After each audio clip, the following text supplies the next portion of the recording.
There's not another X-Men content creator like me. They don't read the books. They don't put in the time. And with this time I'm mentioning it, I'm going to break down the whole Age of Revelation soon to come. If you don't know what I'm referencing in Time Slide, we get a whole list of events that are going to be happening in the near future. One of them, or most of them I want to be talking about, is Age of Revelation, XVX, and the 3K Gene Bomb.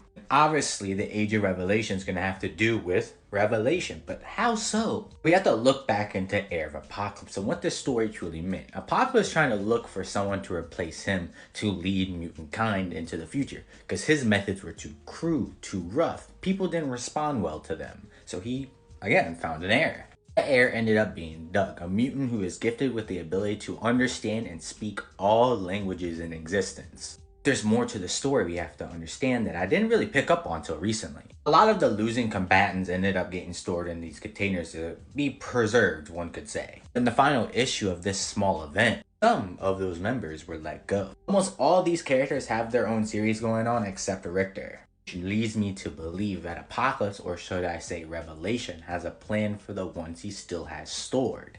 Exodus, Armageddon Girl, Gorgon, Mr. Sinister. Another key thing to note is this ties directly into X-Men issue 1, but I'm going to come back to this notion later. First, I want to talk about those contained. Like Mr. Sinister, we know he's going to be having a prevalent role when it comes to interacting with the New Mutants later on.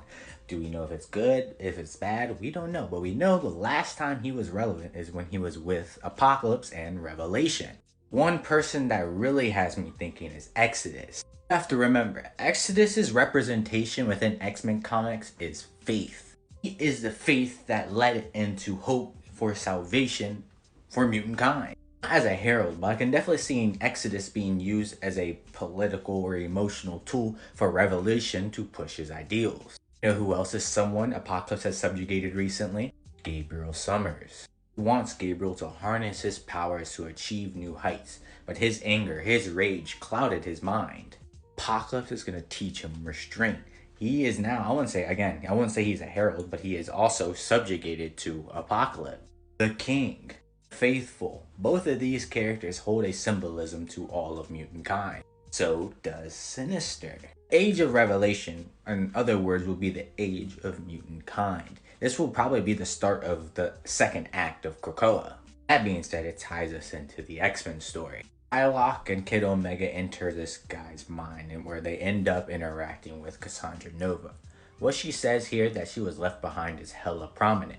The key thing to note from here is that she is part of a group named 3K, and their main goal is to create new mutants. Back to this, her being left behind. We read the Volume 2 Marauders run, we know that this group ended up going billions of years in the past. Cassandra was practically the muscle of the group and had to sacrifice herself in order for everyone to stay alive. Being that her true being is just psionic energy, can't really die, she was corrupted and, again, left in the past. And would ask, how did she come back from the past? Who brought her back? Revelation, the leader of 3K.